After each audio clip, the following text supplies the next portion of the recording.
Most seniors think decluttering should be slow and sentimental. Take your time, one drawer at a time. Don't rush the memories. But what if that mindset is the very thing keeping you stuck? What if the fastest transformations happening right now among people over 60 aren't gentle at all, but bold, intentional, and deeply freeing? There's a new wave of older adults using radical KonMari style tactics, but they've quietly adapted them for this stage of life. And the results? Not just cleaner homes. We're talking about less tripping hazards, calmer sleep, easier mornings, and even emotional relief from decades of stuff weight. And here's the surprising part. Many of them say only took 48 hours to feel the shift. Think about it. What if letting go didn't have to feel like loss, but instead felt like regaining control of your space, your energy, and your peace? Because truthfully, clutter isn't just about mess. It's about delayed decisions, hidden grief, and items that whisper to you every time you walk by. But the seniors who are thriving right now, they're doing something different. They're not organizing. They're releasing, and fast. If you're ready to stop dragging out the process and finally enjoy the peace you deserve, hit that like button, subscribe to Wise Aging Seniors, and let's dive into the 7 KonMari-inspired tactics that are changing lives almost overnight.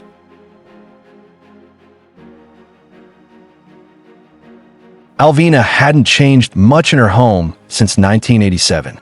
Same curtains, same sofa, even the same side table her husband built before he passed away. At 72, she wasn't trying to impress anyone. The house was her history, layered with memories, both comforting and complicated. She'd been a widow for 3 years now, and in that time, little things began to pile up. Sympathy cards still stacked on the hallway table, unopened mail in the dining room, extra blankets in every corner, just in case. She didn't notice it happening, but slowly, her home started to feel more like a storage unit than a sanctuary. Then one ordinary morning, she tripped. Her foot caught the leg of that old handmade table, just enough to send her sprawling. Nothing was broken, but the bruise on her hip and ego ran deep. Her daughter, concerned and firm, stepped in with a challenge. "Mom, you have 48 hours. We'll do it together. Let's KonMari this place, but make it work for you, not some fancy organizer." At first, Alvina resisted.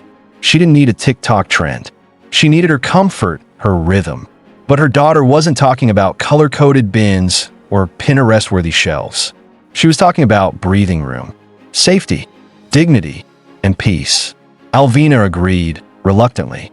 But with one condition: we don't just throw things. We honor them.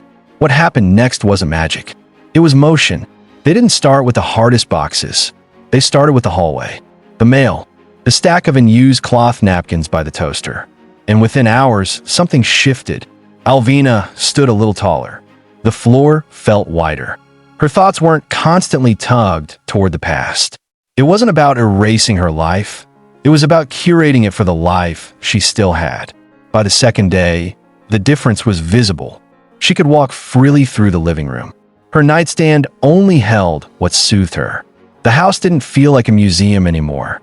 It felt like a home she actually lived in. "I didn't think I could do it until I tried this," she said. Turns out, letting go can be its own kind of healing.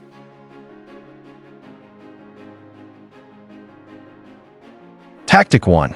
Start with what you can see, not what you feel. Most seniors make the mistake of starting their decluttering journey in the most emotional places: old photo boxes, heirloom cabinets, or the closet that still smells like someone they miss. It's understandable. We're told to begin with what matters most. But for older adults, that advice can backfire. It pulls you into memories before you've even built the momentum to move forward. That's why Alvina's breakthrough didn't start in the attic or the bedroom.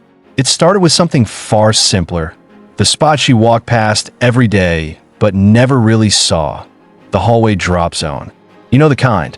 A little table, maybe a basket or a ledge, stacked high with expired coupons, plastic grocery bags, rubber bands, old mail, half-broken pens, receipts from stores that no longer exist. It was clutter, plain and simple. And yet, it had become invisible. But once she saw it, really saw it, it became the perfect place to begin. No guilt, No heartbreak, just small decisions that didn't drain her. Toss the expired coupons. Recycle the magazines from last summer. Move the keys to one designated bowl. By starting with what was obvious and unemotional, Alvina gave herself a quick win. One corner of her home looked instantly lighter. And that's the secret behind this first tactic. When you begin with what you can see, not what you feel, you sidestep the emotional exhaustion that often shuts down seniors before they even get started. You clear space with clarity, not hesitation. And that early sense of progress can carry you through the tougher areas later. Alvina later said, "I didn't even realize how heavy that table felt until it was clean. Now I walk by and breathe instead of cringe." So if you're standing in your home, wondering where to begin, don't start with your memories. Start with the surface you haven't wiped in years. The drawer you keep stuffing things into. The basket near the front door. What's the one spot in your home you pass daily, but haven't cleared in years? Tell us in the comments. You might be surprised what happens when you finally tackle it.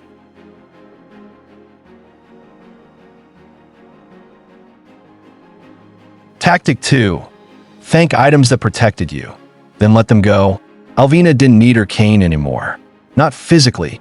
Her balance had improved, and she now walked without pain. But every time she passed that cane, leaning quietly against the corner of her bedroom wall, she hesitated. It wasn't just a stick with a rubber tip. It was her companion during some of the loneliest mornings after her husband passed. It was there when she couldn't sleep, when she cried in silence, when walking across the kitchen felt like crossing a canyon. That cane had history, not usefulness. And that's where most seniors get stuck. Many decluttering guides treat belongings like simple tools. But seniors know better. Items aren't just objects, they're witnesses. To illness, to heartbreak, to healing. That robe you wore for 6 months after surgery, it saw you through. The chipped mug your son bought during a college trip, it sat with you during the quietest breakfasts. These things mattered, not because of what they did, but because of who you were when you needed them. This is where the KonMari Method takes on a different meaning for older adults. Marie Kondo tells people to thank items before letting them go. But for seniors, it's not about politeness. It's about closure, a moment of recognition, a whisper of, "You helped me. I see that. I release you now." When Alvina finally held that cane in both hands and said out loud, "You got me through," she cried. Not out of sadness, but out of relief. Because letting go didn't mean forgetting. It meant she didn't have to carry the burden of being stuck in that chapter anymore. This is the second tactic. Don't just throw things away. Thank them. Give them the dignity of acknowledgement. Not every item deserves a place in your future, but many deserve a proper goodbye. Letting go can be a way of honoring your survival, not erasing your story. Have you ever kept something because it felt like a companion? Tell us in the comments. You might find that the moment you let it go is the moment you take something back. Your space, your peace, your present.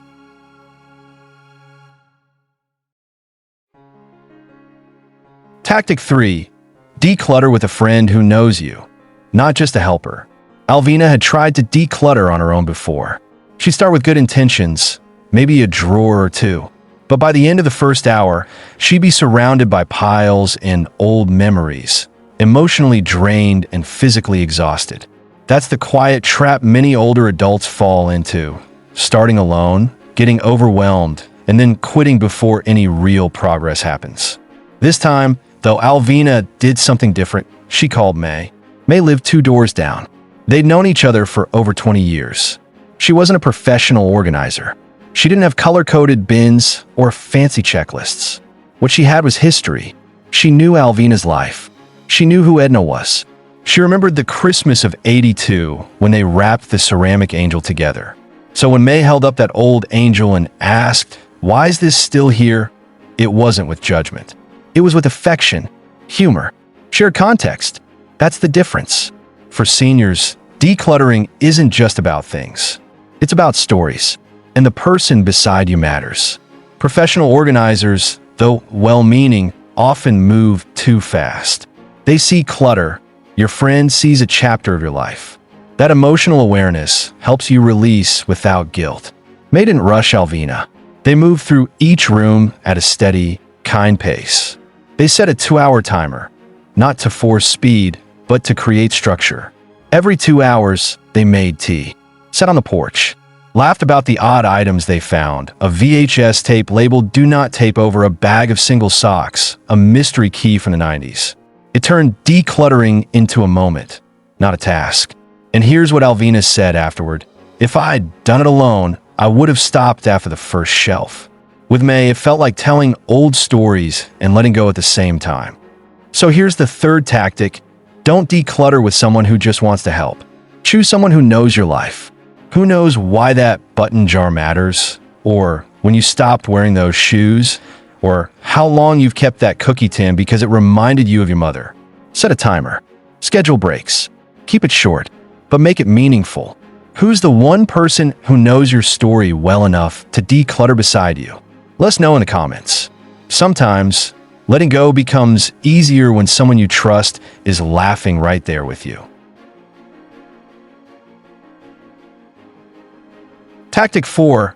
Touch everything, but keep only what sparks today joy.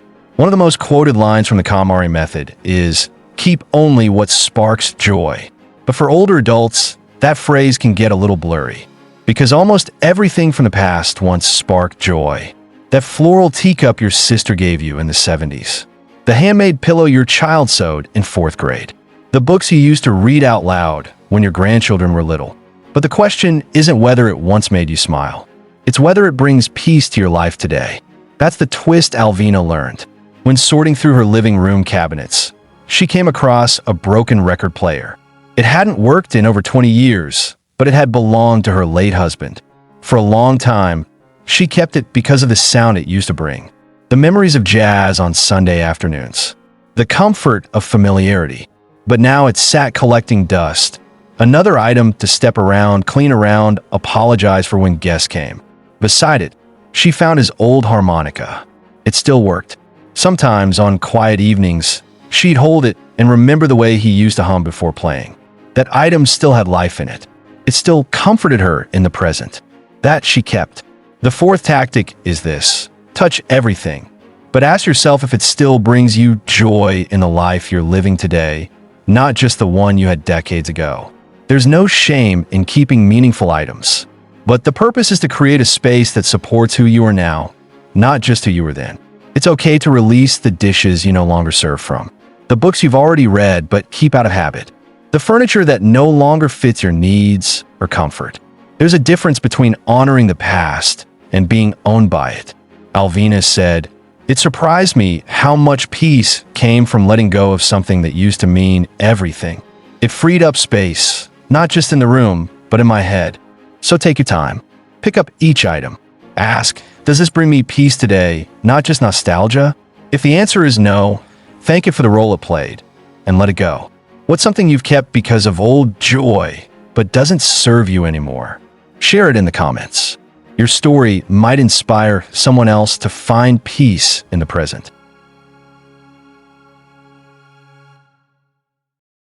Tactic 5. Make joy visible. Put memories on display, not in boxes. Alvina had 3 shoe boxes labeled keepsakes. They sat stacked neatly under her guest room bed, untouched for years. Inside were black and white photos, her husband's dog tags, her granddaughter's crayon drawings, and the church bulletin from her 40th wedding anniversary. Every time she thought about looking through them, she'd stop herself. One day, she'd say, but that day never came. The boxes stayed sealed. The memories stayed hidden. And that's what many seniors do without realizing it.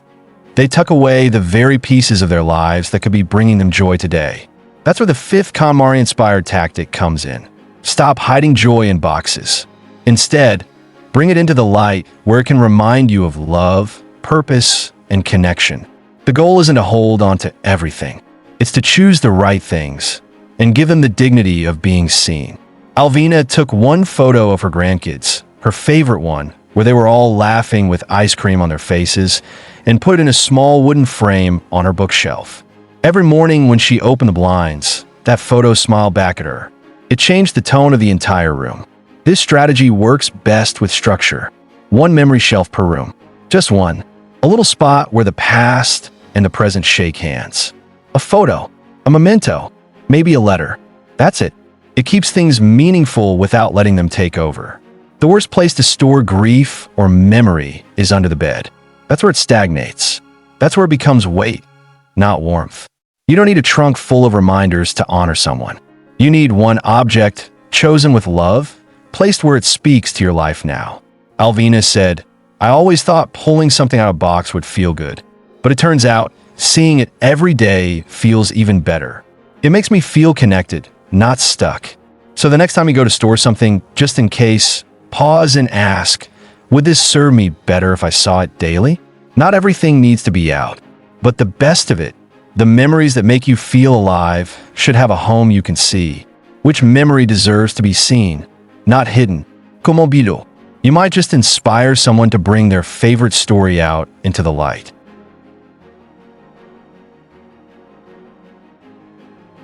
Tactic 6. KonMari the bathroom. Yes, even that drawer. The bathroom is one of the most personal spaces in any home, and yet, for many seniors, it becomes the most neglected. Not out of laziness, but out of overwhelm. It's the place where things accumulate quietly. Half-used lotions, expired medications, 5 types of shampoo you stopped liking, and enough combs to supply a small salon. And every drawer feels like a small emotional project. Should I keep this? What if I need that one day? Didn't someone give me this? Alvina avoided her bathroom drawers for years. She only ever reached for the same toothbrush, the same moisturizer, the same pill organizer. But the rest? It just sat there, untouched, but always in the way. Every time she opened a drawer, she was met with a dozen little decisions that sapped her energy before the day even started. That's where this 6th tactic comes in. KonMari your bathroom. Yes, even that drawer you keep pretending doesn't exist. One morning, with a little music on and the window cracked open, Alvina finally tackled it. She set a timer for 20 minutes. Just 20. That was enough. She tossed expired medications, pared down duplicates, got rid of old makeup. She found 3 almost empty bottles of the same hand cream, and kept only the one she actually used. She created one small basket for daily essentials: her toothbrush, face cream, lip balm, morning medications. Everything else went into a single, tidy backup drawer. Nothing lived on the counter anymore. No piles, no clutter, no confusion. Here's the fresh insight: reducing visual and mental clutter in your private spaces, especially places like the bathroom, removes decision fatigue. It turns chaotic mornings into calm ones. You start and end your day in peace, not in a whirlwind of half choices and unnecessary objects. And this isn't about perfection. You don't need to turn your bathroom into a spa. You just need to reclaim it, to make it work for you. Alvina said, "Now when I brush my teeth, I'm not pushing things aside or hunting for what I need. It's all right there. I didn't know something so small could feel so freeing." So what's the one bathroom item you always ignore but never use? Go find it. Let it go. Then tell us in the comments. Because sometimes the biggest shift starts with the smallest drawer.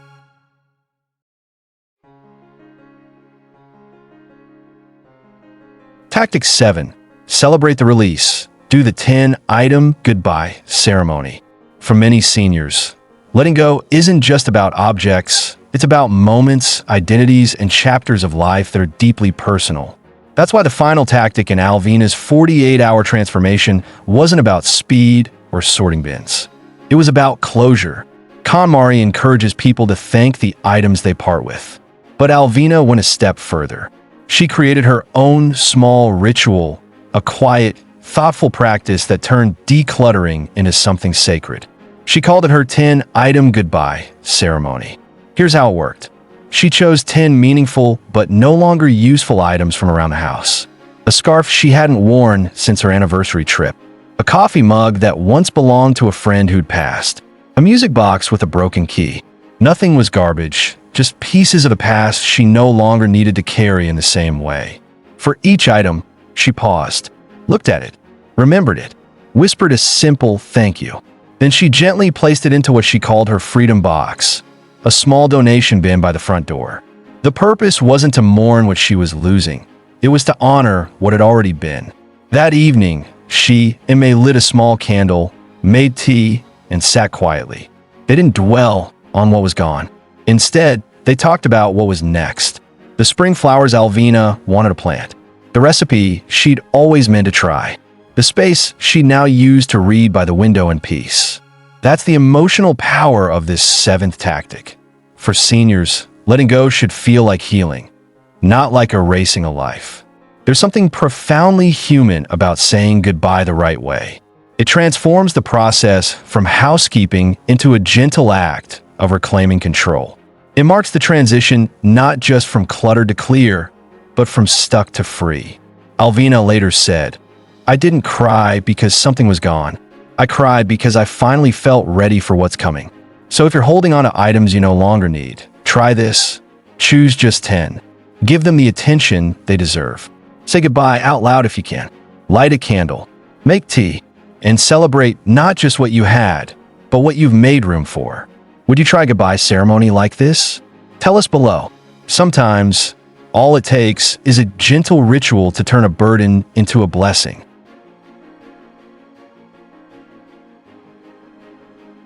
By the end of 48 hours, Alvina's home didn't look like something out of a magazine, but it didn't need to. What became was something far more valuable, livable, breathable, and deeply hers. The floor was clear. The once cluttered hallway table, empty except for a vase with fresh flowers. No more stray rugs that curled at the corners. No forgotten piles tucked behind armchairs. Her walking path, once scattered with little tripping hazards, was open, effortless, safe. But the biggest shift wasn't just physical. Her walls didn't just reflect order. They reflected her. A photo of her grandchildren framed in the living room. A memory shelf in the bedroom with her husband's harmonica, one handwritten letter, and her mother's embroidered handkerchief. All visible, honored, and peaceful. Nothing stuffed into boxes. No more ghosts hiding under the bed. The mornings felt different, too. Alvina no longer shuffled through piles to find her slippers. The bathroom routine that once overwhelmed her became simple, even calming. She started playing soft music in the mornings again, something she hadn't done in years. Her daughter stepped in the door on that second day and paused.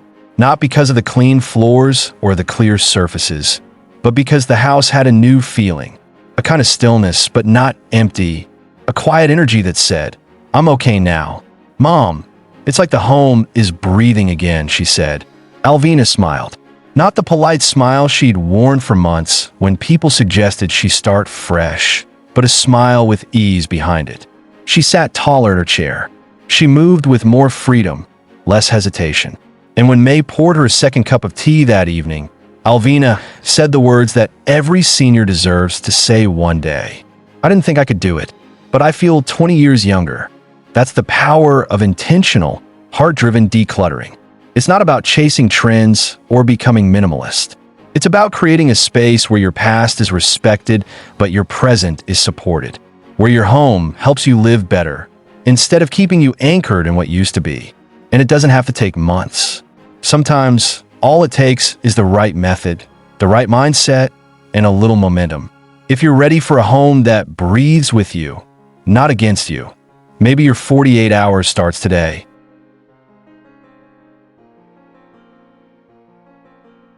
Forget the idea that decluttering has to be slow, painful, or sentimental to be meaningful. For seniors like Alvina, and maybe for you too, the fastest way to truly honor the life you've lived isn't by holding onto every object. It's by clearing the space for what still matters, for what brings peace, ease, and joy today. Because letting go isn't about forgetting. It's about moving forward with intention. Maybe your version of Alvina's 48 hours looks different. Maybe it starts with one drawer, or one shelf, or one conversation. But it starts, and that alone is powerful. So ask yourself, what would change if your home finally matched the season of life you're in now? What would it feel like to wake up tomorrow and not trip over the past, literally or emotionally? If this story gave you even one idea or moment of clarity, take a second to hit that like button. And if you're ready to try even one of these tips, drop it in the comments below. We'd love to hear which one spoke to you most. Know someone who's been quietly drowning in stuff and doesn't know where to begin. Share this video with them, because sometimes the right method and a little encouragement can change more than just a home. It can change a heart. Subscribe to Wise Aging Seniors for more practical, hopeful, and deeply human tips designed for this chapter of life. You're not downsizing. You're upgrading to peace, purpose, and freedom.